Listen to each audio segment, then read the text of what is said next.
Good evening and welcome to Higher Heights for America PAC. She's Got Next, Black Women Lead Virtual Meet and Greet. I am Glenda Carr, co-founder, president, and CEO of Higher Heights. And this is our co-moderator today, L. Joy Williams. Welcome, Joy. Hi, everybody. Good evening, and thank you so much for joining us for this great conversation. I'm so excited. Yeah, so this is going to be, we've been doing this since March, but this is a new format for those who have been tuning in. We actually have 4 of our endorsed candidates that will be in conversation this evening. You'll hear a little bit about their individual stories, about their campaign, their landscapes, but in addition to that, we're actually going to do a panel discussion because I think it's great to hear about the experiences. These women all come from different backgrounds, different parts of the country, different motivations of why they're running for Congress right now. And clearly we're in the midst of a global pandemic, which is hitting Black communities and Latino communities harder, disproportionately. And so they are campaigning in 2 ways, campaigning in a new virtual way of connecting with voters, but frankly, at a time where we know that elections absolutely matter. If we didn't know that was the case before COVID-19, but it is also that the type of leadership that we elect is important, both when the country is doing well and when the country is not doing well. And so we are excited that you have joined us. A couple of housekeeping items. So we want you to share this with your network. Everyone on this call is a Higher Heights member. And so the way our organization is set up is as an activist member or an investor member. You have an opportunity to have access to a variety of member-only opportunities. And one of them is our members solely fuel and organize our political action committee and our work with our endorsed candidates. So not only do you financially support our candidates directly and our political action committee directly, you also help us to get out the vote, but also to amplify the candidacies of these candidates. So tonight we want you to go to your social media handles, whichever one is your favorite. Joy is a Twitter person. I'm a Facebook person. And trying to be an IG person. And so we're going to want you to share this story on social media. So our handle is at Higher Heights, no S, at Higher Heights PAC on Twitter, and at Higher Heights PAC on Facebook and IG. Twitter wouldn't let us be great with that S on Higher Heights on Twitter. But you can also follow this conversation and tag us at #BlackWomenLead. So before we get started, we want to know where you are dialing from, where you're calling from. So go into the attendee chat and tell us, where are you watching from? Not only the city and state, but because we are practicing good social distancing, what part of the house are you watching from? I am, once again, if you've been watching these, in my basement with my girl Shirley, who keeps me company, Shirley Chisholm. So Baltimore, we've got people from all over the place. That is great. Living room, Oakland, California. Let's see, living room from Portland, Maine. Multi-purpose room. I see a couple of people from their home office. That's where I am, in my home office. Shout out to home offices with doors. If you have children, be able to close the door. So we are gonna get started. So our next, our first meet and greet, we want to introduce you to Desiree Timms. I'm so excited about her election, Joy. First of all, and we can have commentary when we get to to the panel. Ohio is they've postponed their election, but they've only postponed it to next week. So it is April 28th. Is that next Tuesday? April 28th. And so we have a week to help Desiree lead at the polls. And so she shifted her whole campaign during COVID-19, and she's an amazing leader. She moved home, a Dayton, Ohio, born and raised, went off to Washington to do some amazing things. She volunteered for President Obama in 2008. and that led her an opportunity to actually work for the administration in his first term. She's also worked for the United States U.S. Senate, including working with her Senator Sherrod Brown. And if you're from New York, she's worked with our senator, New York Senator Kirsten Gillibrand. She's worked as a lobbyist. She has a law degree. Her undergrad degree is in Xavier. And if elected, she'll be joining Lauren Underwood as two of the youngest Black women to ever serve in Congress. And so, Desiree, welcome.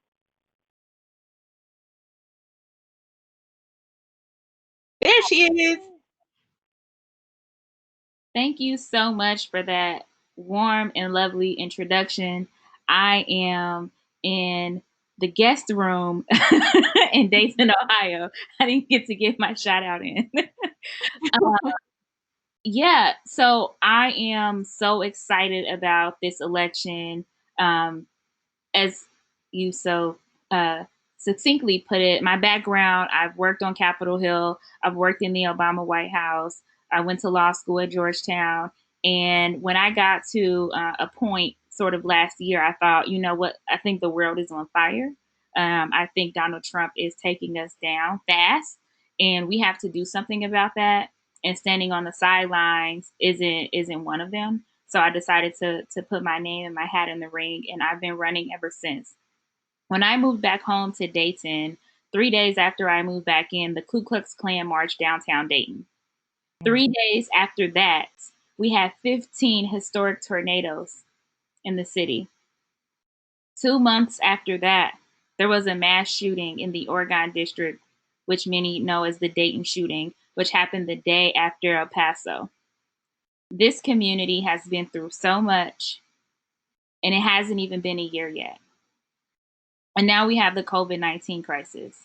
So I am putting my boots on and rolling up my sleeves and putting my hair back in a ponytail and knocking doors and reaching as many voters virtually now as we possibly can. This district is R+4.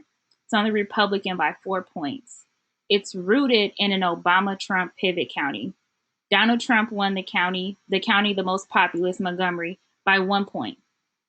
Sherrod Brown won the district in 2018 by several points. So this district is flippable, and I'm so thrilled to have the support of Senator Sherrod Brown and Senator Gillibrand and Higher Heights for America PAC and a lot of people across this country who believe in my ability to flip this seat. So my opponent has been on notice, and we are willing and ready to do whatever we can to make sure that we bring change to this community. And that requires all hands on deck, and that requires a fight. So I am just elated to be joined by so many other exciting women and candidates running across this country, because we are the future. We are who we've been waiting for, and we're going to get this done. So I hope that you guys will continue to follow the campaign and join us in making history. Thanks so much for that. That's amazing. And to hear, this is the similar story, right, Glenda, that, you know, women who run for office, Black women who dive in, they see everything that's happening around them. And quite frankly, in the past, it has been, you know, others deferring to, you know, men or to others and saying, maybe they should run, I'll go support them. And I'm so proud that we have an organization that helps support Black women like Desiree, who say, well, maybe I should do something, and maybe I'm going to do something. And so you stepping up to run is definitely an example of that. Right. We'll see you back shortly. And as you can see, if you want to know more about her, timsforcongress.com, and you should be following and tagging her at Tim's Desiree on her social media handles. Next up is Melissa Borom, who's from Indiana. What I love, we got Black women running places where you're like, what?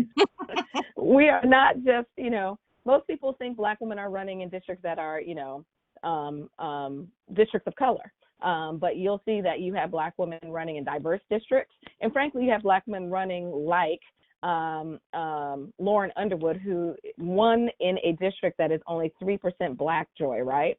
And it's because, you know, these are women that are great leaders that have experiences and qualifications. And what makes us happy is they happen to also be Black women and authentically. So, Melissa, please join us.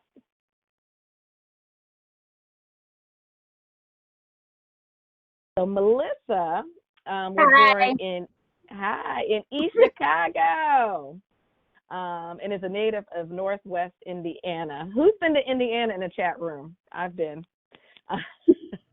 Melissa has. Every time people say something, I can't see the screen. Melissa earned a degree from Indiana State and a law degree. We got a lot of attorneys on here. Is also an attorney. And while attending law school, she worked in the offices of Northwestern Indiana. Something that's missing in your bio? Oh, a Congress at a Northwestern congressional member's office and senator's office, right? And so she has an extensive background in working in the United States House Committee. Y'all are chatty Cassies today. You told us to be social. It was, but I didn't realize it was going to be over her screen. I'm going to let her tell you about herself because I don't want y'all not to be chatty Cathy, but she is an attorney and a native of Indiana, knows exactly what needs to happen, has been working on the inside, and is currently working at AAR Corporation, which is an independent provider of global aviation services. And she's going to talk a little bit about the fact that she's working on the stimulus package for her company. And so uniquely going to understand how going into Congress, where we're not only as individuals trying to economically recover from COVID-19, but our small businesses and corporations are, so that we can continue to keep our communities working. So Melissa, welcome. Thank you so much for that amazing introduction.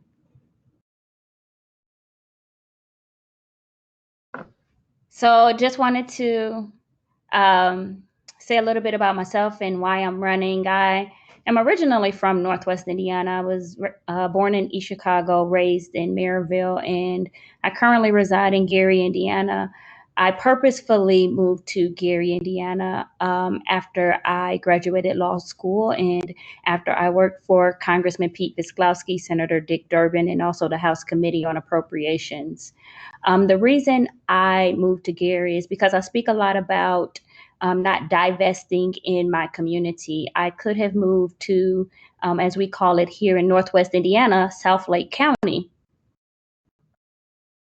where they have amazing and great amenities. But if everyone moves out of North Lake County, then what is left for the future generations? And so that's the reason why I moved to Gary, Indiana. I wanted to invest my money where it was needed most, for educational resources, for property taxes. And so I uniquely understand how job opportunity is connected to educational resources, and job opportunities are connected to healthcare. I sit on a board for the largest health clinic in Northwest Indiana, and I see the disparities in access to quality healthcare. And actually, you know, being a minority woman and seeing what is going on around the country during this pandemic, how African Americans are disproportionately affected by COVID-19. It makes my position on that board so much more important. And I am tired of it. I am tired of not having everything that everyone else have in their community. I am tired of not having good leadership in my community. I'm tired of not having good educational opportunities in my community. I am tired of not having good housing development in my community. I am tired of getting crumbs, and I want a seat at the table so that, you know, to represent everyone's interests. I believe that as an African American woman growing up in the United States of America, you know, it's not that we represent just African American issues. I think that because of our experiences, we represent every interest across the board. And I think that, it's so important for the next generation to see that we have strong African American women and men across this country who are standing up for what is right, standing up for their community, and being the voice of the voiceless. When I was in DC, I noticed that, I was a 27-year-old law student from Indiana, and everyone wanted to know, who I was and how I got there and how did I get to the appropriations committee. And for me, my dad is a teacher from East Chicago. My mother's a custodian. So how I got there was I asked my congressman for this opportunity, and he made it happen. But what I noticed while I was there was that I was working alongside of a 17-year-old male. And I asked him, when did you get here? How often, do you come to the Hill to work? And he said, well, I come every summer. And it was normalized for him. And I want that to be normalized for the next generation, for people who don't come from wealthy families, for people who come from regular American blue collar families. Why don't we have that opportunity? A part of the reason we don't have that opportunity is because a lot of the positions on Capitol Hill aren't paid for. So we further perpetuate an income gap that is not beneficial to people who look like me. And what I mean, people who look like me, it's as a woman, as an African American, as a person who has a father who is a teacher and a mother who is a custodian.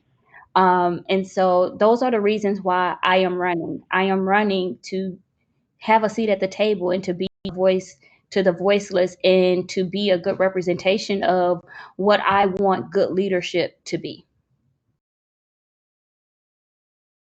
Great. Thank you, Melissa. So much. Thank you. That's great. You had some folks shouting out that they're from Indiana or they went to school in Indiana. So. Okay. Who's your nation? Great. And a few of us that just drove through, but it's okay. Great. Well, we'll see you back shortly. So next up is a New Yorker in the house. Any New Yorkers on the webinar tonight? Of course, it's Jackie. Strong Island. I don't know why I asked that question and want to read. I know I can do Jackie's without her bio, but we are so excited that Higher Heights was born in a Brooklyn cafe by two Black women who have are half Jamaican. So I'm also excited because she said Jamaican. But in addition to this, her background is amazing because she is a combat veteran, an educator, and a public servant and a community leader, all wrapped up in a dynamic package. And she's looking to represent Long Island in Washington and joining Yvette Clarke, Congresswoman from Brooklyn, New York, being two Black women from the great state of New York to be in the House of Representatives. She has spent 3 decades working in New York public schools as an educator, and was first elected in 2007 to serve on the Babylon Town Council, and where she served and provided services to military families and veterans. And as I mentioned, she is a veteran, a 29-year veteran of the armed forces, and she retired from the Army Reserves with the rank of Lieutenant Colonel in 2014. So first, Jackie, thank you for your service. And we look forward to hearing a little more about your story and your vision for Long Island, and the Long Island, the state, and the country. So welcome. Thank you. Thank you so much, Glenda and Joy. Thank you, Higher Heights, for providing this platform for all of us who are running. We need, as Black women, a forum like this to support each other and to move ahead. As Glenda already mentioned, I am running for Congress in the New York 2nd Congressional District. Peter King held this seat for 28 years. Now he's retiring instead of facing me in the general election. So that deems it an open seat. And so we really are poised to flip this seat in November, and that's exactly what I plan to do. I'm running for Congress for the same reason I joined the Army. When I was 20 years old, there was an Army commercial that said, "We do more before 9 a.m. than most people do all day." And that's what we need from Washington. We need more done. You know, I'm an immigrant, a combat veteran, a educator, public servant, and a single mom. And so I am uniquely poised to understand some of the challenges facing folks in this district. And voters are looking for something new. They want someone who's going to stand up for them, stand up for healthcare, stand up for the needs of veterans in this community, to protect our environment. These are all things that are really important to us. And it's really especially true now as we deal with this coronavirus. Our district has been hit really hard, more than any other district in the country probably, and especially any other swing district. Communities in the New York 2nd, especially like Brentwood and Central Islip has had the highest numbers of coronavirus cases, and Black and Brown communities have been hit disproportionately more than any other communities. But we are adapting, my team and I are adapting to the challenges that we face. And we're doing this in the same way that I always deal with problems. I first listen. In this case, it's to the community. Identify the problem and then create solutions. So what we're doing is working overtime to bring information and resources to the voters in the community by helping small businesses apply for loans and providing a forum that voters can ask a doctor questions about the virus. So this is the approach that I plan to take to Congress. And I know that we can flip this seat with your help. This is a true toss-up district, and the seat is now open. It's been occupied by King for 28 years, and we really have a chance to flip the seat. There are actually more Democratic voters in this district, and so we have a chance. So thank you so much for joining all of us on this call. I'm looking forward to moving forward on November 8th with this panel here, and for us being the next class in Congress. And I thank you for your support and for joining us on this call. Thanks so much, Glenda. Thank you. Thank you so much. And I agree. I'm so looking forward to expanding the number of Black women representing us in Congress in New York. Yes, Long Island strong. We'll definitely look forward to seeing you guys sworn in. As you know, Higher Heights and our members worked tirelessly in 2018 to help elect the 5 freshmen currently serving: Ayanna Presley, Lauren Underwood, Lucy McBath, Johanna Hayes, and Ilhan Omar. I was going through the country. Oh, that's right. Look, somebody. So there's reactions. So if you go over to the left, you can clap. You just saw that clap go across the screen. You can clap. You can do a thumbs up. We're no thumbs down. Thumbs up. You can do emojis with the heart. I forgot to tell y'all that. So please, this is why we use this platform, because I love that. And so our last person, see, now they done found something else. Our last person. You can't keep giving us things to try. is Candace Venezuela. So we've done a webinar for her already. And with your help, she actually, Texas has this thing where they do runoffs. And so she is in a runoff in Texas, the Dallas area, and she'll tell a little bit about her district, and the whole Texas runoff thing. but she's in the runoff. So we got to help her move to that next level so that we can get her to the general election. But her runoff now has been pushed off and postponed to August, so we've got time to build momentum for Candace. So let me pull up her. I'm too busy talking about her and didn't pull up the slide. So boom, Candace is a mother, educator, and lifelong Texan. And so she has a great story, so I'm not going to skip over, but she became the first local school board member in Texas schools as a Latina and African-American woman to serve in Carrollton Farmers Branch School Board. And she's now running, as you know, for Congress. She is also has small children. So what I love about the women on this particular panel discussion, they come from all backgrounds, and so she is motivated by her family story, but she's also motivated by the children, her children. And when I say little children, she has little children, and she'll talk a little bit about that. But she is exactly, again, when you talk about during COVID-19, that we are revisioning how we are educating our students from pre-K to college. So having someone that has a background around being on a local school board and all of the challenges that we know that our communities are facing with access to technology and broadband, so that our children won't be left behind during COVID-19.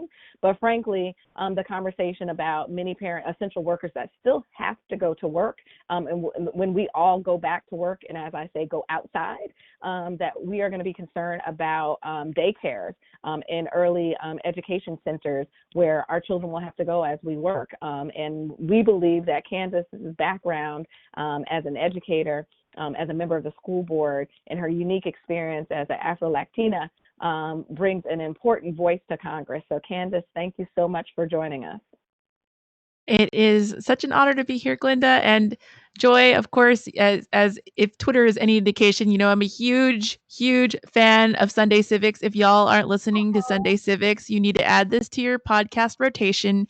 It is really well done, well put together. There's not a lot of gaps in time. You just very tight content, I say as I ramble on. My name's Candace. It's a great podcast. So yes, my name's Candace Valenzuela, and I am so honored to be here before y'all, running for Congress in Texas's 24th district. I like to call it the donut around DFW Airport because it's the South and we like fried food. And it is completely suburban. It's a majority person of color district, and I'm in a July 14th runoff. And when I'm elected, I'll be the first Black Latina woman ever elected to U.S. Congress all over the place, anywhere in the country. And that is both an honor to think about, but it's also sadly very, very long overdue. And it's just something I take very seriously. I know that electoral politics haven't exactly been top of mind for most folks. It's terrible. We've got unprecedented levels of unemployment. People are dying, and mostly it's our communities that are the ones that are dying.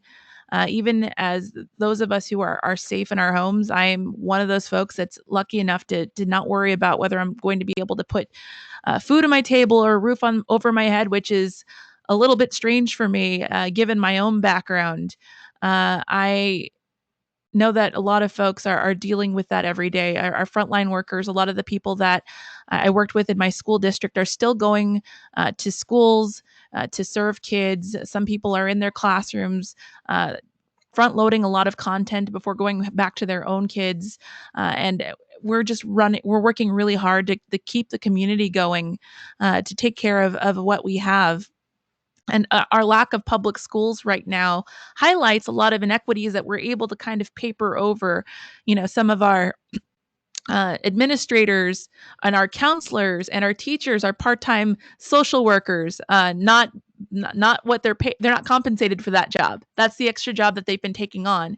And all of a sudden, when kids aren't here, food is not given to our communities, our families, lots of lack of check-ins, lots of services that are missing. And for our essential workers, they don't have the childcare they need. It highlights the things that I've been working for in the first place. So I've been talking about paid family leave before we needed it as badly as we did. I'd been talking about universal health care in my district before we needed it as badly as we do now. And this reality here, I don't like that it's brought it to the forefront for folks that never had to deal with it. But I am working hard to make sure that this tragedy at least brings forth some critical discussion. I'm running for Congress because a lot of those opportunities that helped me when I was homeless as a kid, and I was about the same age as my two sons are now. I have a 4-year-old and a 1-year-old, and I was about 3 or 4, and my little brother was about 1. And when we found ourselves fleeing domestic violence, we were living in a kiddie pool outside of a gas station in Northeast El Paso, Texas. And my mom was able to help us get it together by, applying through food stamps in the form of the Texas Lone Star card. We got housing through HUD, and public schools became a home for me. And so I feel very strongly about the fact that kids don't have access to that network, that stability, because that was the network and stability that got me through. When my mom figured out that those tracks of schools kind of kept me grounded and centered, even as we bounced around from place to place, she kept me in the same track of schools, and I ended up being the first in my family to go to college. I ended up getting a full ride to Claremont McKenna College and majored in government. And when I graduated, just ended up with our recession, the first economic tragedy that's hit some of our older millennials, some of our younger Gen X folks as well. And instead of going into a job related to my position, because, as Melissa mentioned earlier, when I was in college, I was poor. And when some of my friends went off to DC to do internships over the summer and got to know folks and learn about people, I went home and I worked. So I didn't have the connections I needed to go into a fancy job that coordinated well with my degree. I ended up going into education, and it was incredible for me because I ended up learning and loving many, many students. In fact, there's an 8-year-old I worked with many years ago that is now in her 20s, and she's a fellow on my campaign. And I hate dating myself that way, but I'm so proud of her and all of the work that she's done. And it warms my heart to know that the children that I got to work with, and I got this incredible survey of education. I worked with public school children, private school kids, homeschooled kids. I worked with parents trying to learn English so that they could talk to their teachers. I worked with adults trying to go to grad school, and I learned that it wasn't just my experience that public education helped. It's a lot of experiences. And that was our best return on investment for our communities and for our children. And I brought that back with me when I came back to Texas. And my Texan husband found me in California somehow and said that I needed to come back for Texan babies. And I said, that's Texan logic, and I follow it. So I ended up back here. And, I ended up looking at our schools, and, we're seeing the same problems in our Congress that I saw right then. Some things work, but those things don't work for everybody. In my school district, it was a majority person of color school district, but there was only one African American and one Latino on the board, and they'd gotten on there by lawsuit. And so I ran to represent those voices that were unrepresented. And even if I didn't get elected, I told myself that I would just be able to bring some of these issues to the forefront. But I ended up defeating an 18-year Republican incumbent. And I've been able to do a lot of things. I raised the pay for the janitorial and food service staff. And I don't pat myself a lot on the back for that, except for right now, I'm so happy because as they continue to work, as they continue to expose themselves and leave their families at home, they're at least getting paid a living wage for the area. And I worked hard to put STEM academies, fine arts academies in the elementary schools, because I know that a lot of our kids are not going to have access to private music lessons. I surely didn't when I was in kindergarten, and now we've got kindergartners that play the xylophone better than I did in high school. And we've been able to do great things, but before we had this tragedy, I couldn't keep kids in their seats because the cost of living was outpacing wages and salaries. Healthcare became so untenable for folks that they were just taking their chances and not getting health insurance for entire families with young children. And that's why I'm running. And it's a pleasure to be here with folks who are not just accomplished women in their own right, but have the kinds of lived experiences that people in their districts have. And we don't have that kind of representation often enough in Congress or in any elected office, quite frankly. So if any of you in the chat are thinking about running, please let me know. I would love to talk to you about it. I don't care what office you're looking at. It is so crucial that we get more women, especially Black women, to represent our communities, because we need to be asked 3 or 4 or 5 or 10 times, and we need to maybe get 15 PhDs before we think we're okay to run for something. But quite frankly, our lived experience, our work, our time, our talent, it's been enough. And thank you so much for joining me and all of us. Thank you so very much, Candace, and thank you for that shout out in the beginning. We're now going to bring back all of our candidates. And I see that there are some questions formulating from those of you who are in the chat, who are in the audience, and I thank you very much for engaging. This is what membership allows, for us to know that we're not only becoming a member of Higher Heights just to get a Black Woman Lead shirt. Our membership is about supporting women like the women who are joining us now. Desiree Timms, Melissa Borum, Jackie Gordon, and Candace Valenzuela. They can all come back to the screen, and we're going to have a continued discussion about their campaigns, answer some of your questions, because this is what membership is about. It is about financially investing, giving our time, talent, and treasure to help elect Black women all across the country to further put our issues and our people, the needs of our children, the needs of our communities at the forefront. So thank you, each and every one of you, for making the step and saying, yes, I can be the one to represent my community. And, first I want to get it out of the way. We've all acknowledged it thus far, about how this current pandemic is impacting our communities, but also impacting how you run.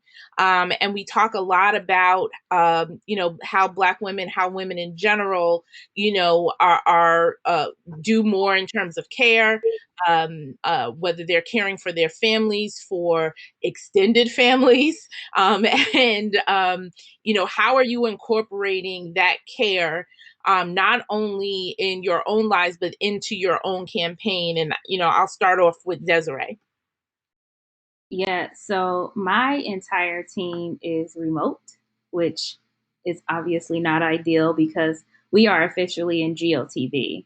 Election day is 7 days away, and I'm the only one on the ground, and all of our voters are home, and no one's going to the polls. So it is definitely a time of uncertainty, frustration, discomfort, you name it.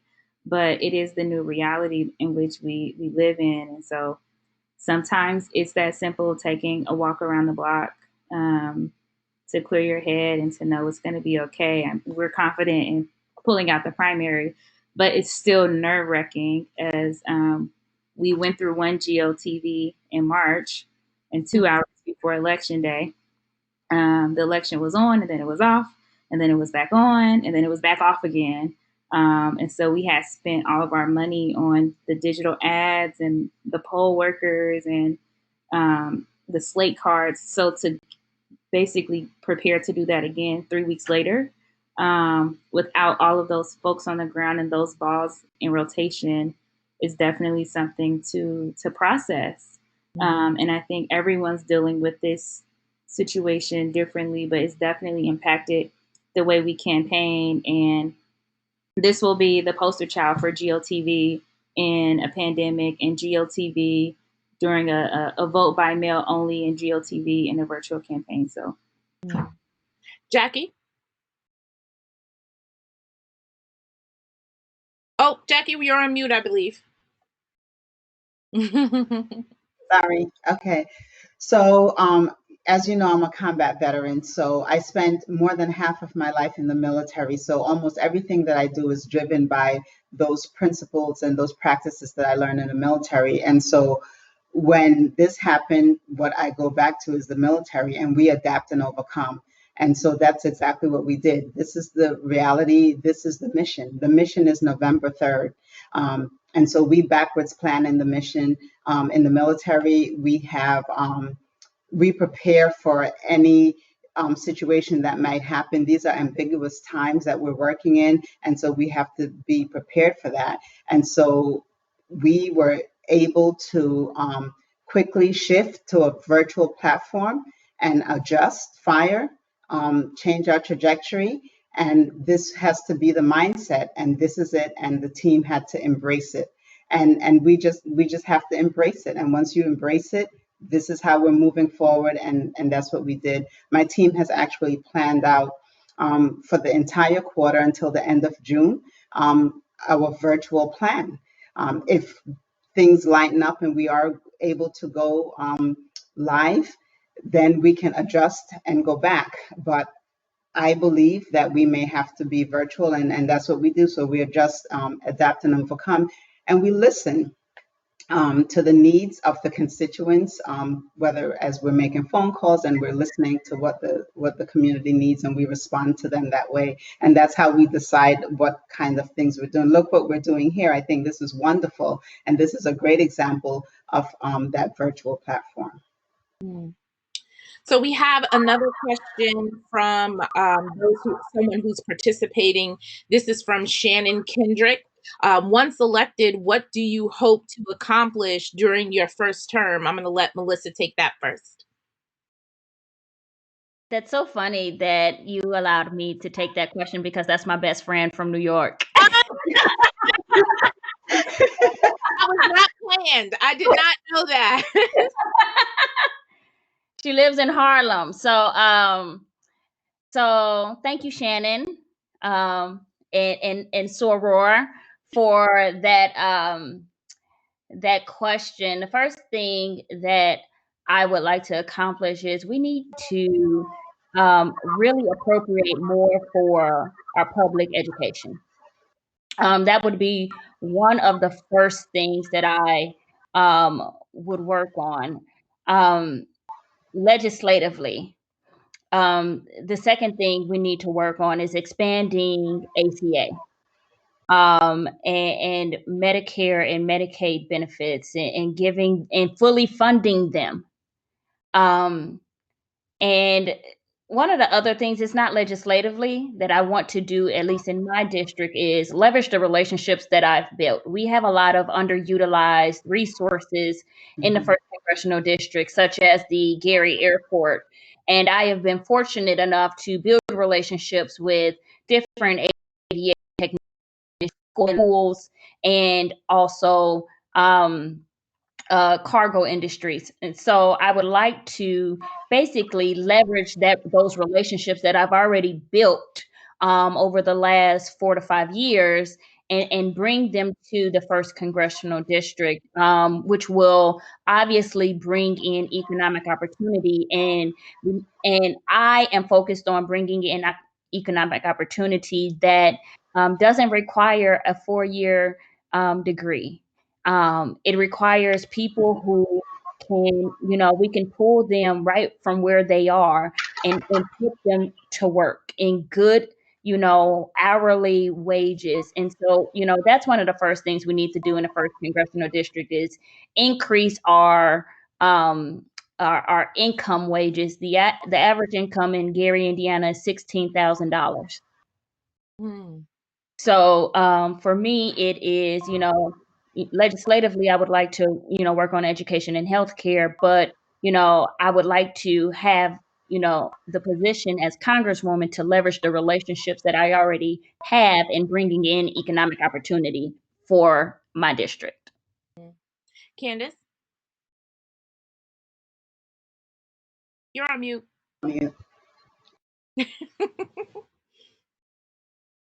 There we go. Yeah. So as a school board trustee, I come from an education lens initially, right? I'm pushing for universal pre-K and universal early childhood education, early childhood childcare. These are really critical years, and when kids have access to those things, that return on investment is not just great for those kids, it's incredible for the communities around them. For every $1 the community invests, they get $5 back. So it's great in the short term for a lot of families and parents who need and 40 mortgage per build in order to put them in care, and it's just great for future generations. After that, I'd be pushing very hard to, again, just like Melissa, talking about expanding the ACA so that we can have a robust public option and negotiating prescription drug prices to something reasonable because we can't pay half a grand a month for insulin. It's untenable for most folks. And campaign finance reform. Y'all, we can't get anything that we need for regular people until we get the large amounts of money out of politics that are coming from the same five folks who don't want anybody to have anything else. And we're seeing how terrible and corrupt the process is as we're trying to get disaster relief now. And that's not going to get fixed until we have campaign finance reform and we change the way that our elections are funded and that give the people of our districts more choice.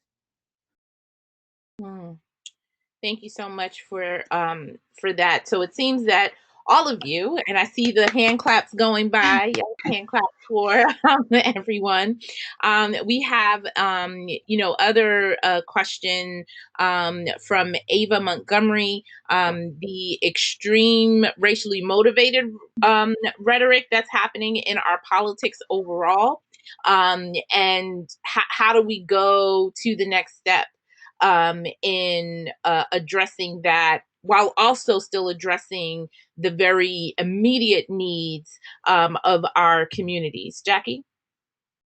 Well, this community is, I live in a mostly, there's about 68% Caucasian and the rest minority community. So that, I think, question really suits my community, really, because there's this fine line that we sometimes have to walk, when this rhetoric comes up. But the way I normally deal with it, and I think we all have to deal with it with truth and honesty, I think using the example of COVID, which we're all living with, and which is right in our face, it really has brought up the disparities and the inequity in so many things, in healthcare, in housing, and access. And so I think if we use a basis of facts, especially as we look at numbers and data to talk about some of these inequities, that's where we have to come from, a fact-based platform to talk about to talk about this and kind of move it from using the word rhetoric, because rhetoric I think just becomes this constant tape that just gets played over and over again. But that's not what this is. This is real, and this is lives that are at stake. And so we really need to get real and to start listening to these concerns, because as we see with that's evidence from COVID, these situations that we're wanting to bring to the table are real. And so that's how I would approach it. Mm-hmm. And Desiree? Yeah, similar to Jackie, this district, Ohio's 10th district, is about 75% to 77% white, and the remaining being minority, with African Americans making up the majority of the minority community here.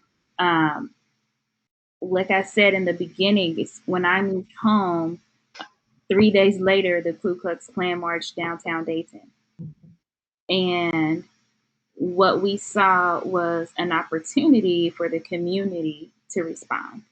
And the way we responded is we responded with love. And so while they were marching downtown, there was a love fest that occurred simultaneously.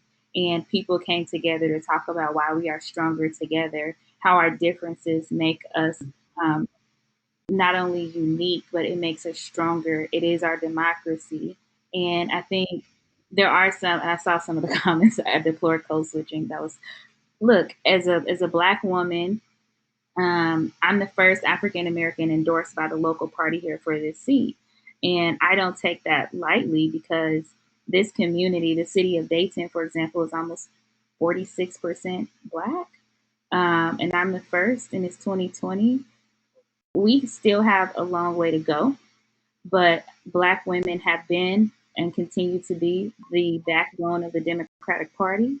And I think that as long as we continue to move forward, our country, our democracy, the way we run our campaigns in love, that message is always welcome and very well received. Can I chime in on that? Sure. So I wanted to say, even in my district where we have 35% is African American and about 16 to 18% is Latino, and the rest is Caucasian. This will be the first time an African American woman or African American period held this seat would be 36 years ago. And she didn't win the general election. She was actually caucused in because the guy who had the seat passed away before the general election. And so the party actually caucused her in. And when she ran for re-election, she was beat by the current congressman, and he's held the position for 36 years. So no one in the history of this seat has won, African American has won in a primary. And for me, the fact that I have to straighten my hair to fit in, the fact that I have to have a law degree and work for Congress in 3 different capacities, and I have to manage government affairs for a global aviation company, and I have to have legislation that has been passed and signed by the President of the United States, and I have to work on the stimulus packages. I'm still not good enough. I'm still not good enough. Whereas the white male counterparts don't have any of that, but they have more experience and they will be better congressmen. We have to speak truth to power.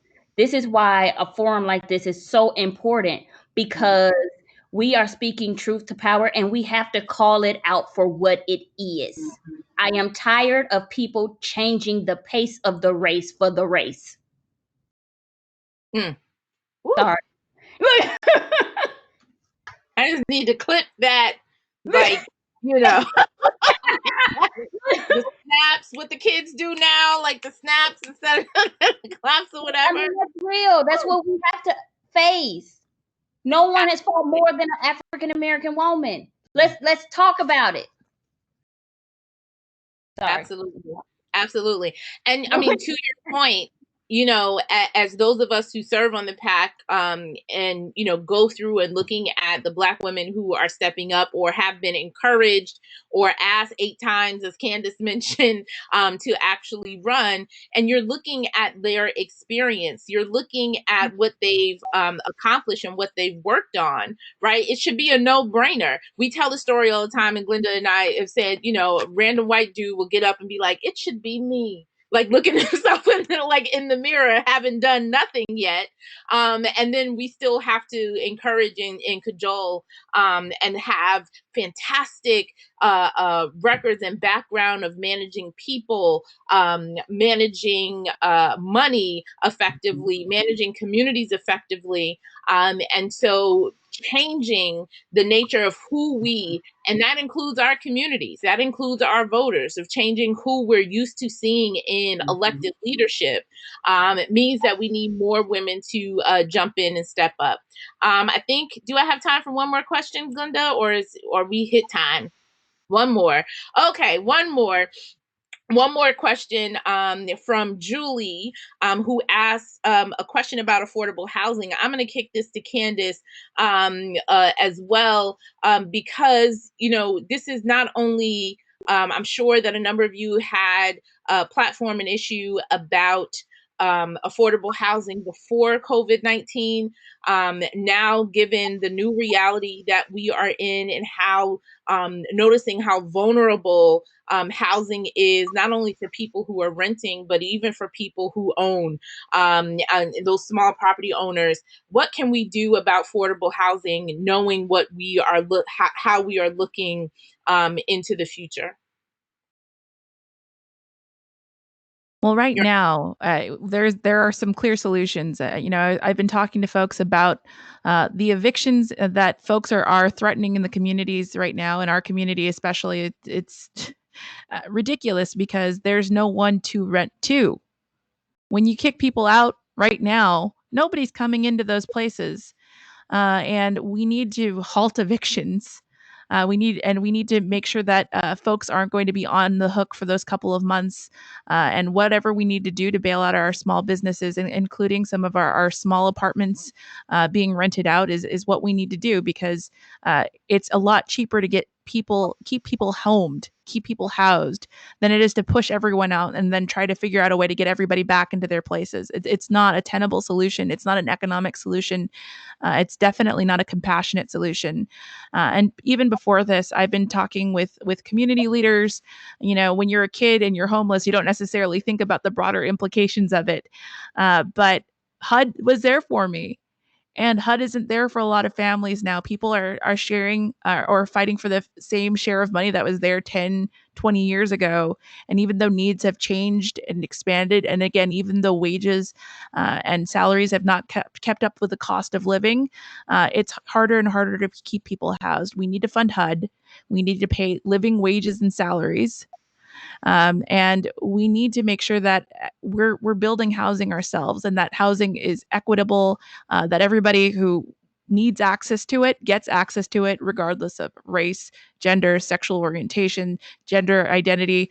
All of those things shouldn't matter. If you're a human person that needs housing and you are in this country, that's just what's supposed to happen. And a lot of us, that there's this myth of the person who doesn't want to work for what they have. We know that it's crap. Mhm. And we need to give people the opportunities to work for a fair wage, and that's not been happening. Well, who knew an hour would go by this fast? Oh my God, right? And it's such dynamic women running to change the face of leadership, in the legacy of Shirley Chisholm being unbought and embossed and stepping off the sidelines. We say at Higher Heights, we're not bringing our folding chairs, we're demanding the whole table. And we've built it, so therefore now we're claiming it. And so we truly appreciate you spending the evening with Higher Heights for America members. We're going to do this again along the trail, and the community, we'll keep building the community. But it's that time of the night when we go, what we need to help these women. And there's a couple of things you can do. If you go to Higher Heights for America PAC.org or Higher Heights for America and go to Elect Black Women, you can learn more about each one of these women and be able to connect with them directly. But we need to raise some money tonight, and that might be $3 or $1,000, whatever. $5,000 as much as Higher Heights for America PAC can take. But many hands make light work, and we're going to even make it light for you. Y'all all got your cell phones, so you're going to text text HH donate to 555-888. And that will bring you to a link to be able to give to Higher Heights for America PAC. And that is something uniquely Higher Heights for America members can do, because campaigns cost money, and running a PAC costs money. And we want to make sure that we can send money to our endorsed candidates. Secondly, we are building our #BlackWomenLead squad to make phone calls. There are so many things we can do in our house. we can hustle for Black women. So what's hustle? It's Joy's favorite thing to do. It is a technology that allows us to text voters. And you can text hundreds of voters in any given textathon. And so we'll be hosting textathons for for these endorsed candidates that you see here tonight. We just actually did a phone bank with our members and NARAL pro-choice members last Thursday for Desiree. And they were able to call through her entire list of Black women voters that she wanted us to help her connect with, to make sure they had the information that they needed around voting absentee. And that is actually the work. Money absolutely matters. I'm not going to discount that, but because our elections have fundamentally changed, we're going to have to call and talk to voters and spend the time hearing their concerns and then giving them the information. So we want you to join our hashtag Black Women Lead Squad. It's centered around Black women volunteers, but it is any person that is a Higher Heights member. May you be a Black woman, our male counterparts, our white women, and women across as we call it, sisters across the race and ethnic spectrum. All hands on deck. And you can text again, HH Volunteer to 555-888. Did you 555-888. And so we are so excited about this evening. This evening was paid for by Higher Heights for America PAC and was authorized by all of the candidates, because too many of them. Desiree Tibbs for Congress, Melissa Borum for Congress, Yvette, I'm like Yvette Clark, sorry, Jackie. Jackie Gordon for Congress. It's okay, I'm honored. Candace Venezuela from Congress. And Joy, did you have any last words? I just want to, again, do support and love to each one of you who are running under incredible circumstances. And I know that you are doing this because you believe that you are the right candidate and the right person to represent their constituents and to fight on their behalf. So we are fighting alongside with you. We are supporting you along the way. And we thank you for letting Higher Heights be part of that army that helps you to make it to Congress. So thank you very much for spending your evening with us. And we look forward to continuing that support. And thank you to all of you who dialed in, to you who participated, asked questions. This is, again, what membership is all about. So, another thing that you can do, you're already a member. That's great. Don't you want somebody else to be a part of this network as well? So you can find one more person and have them join and be part of this army as well, because we need to elect more Black women all across the country, and we only do that by growing this movement. Thanks.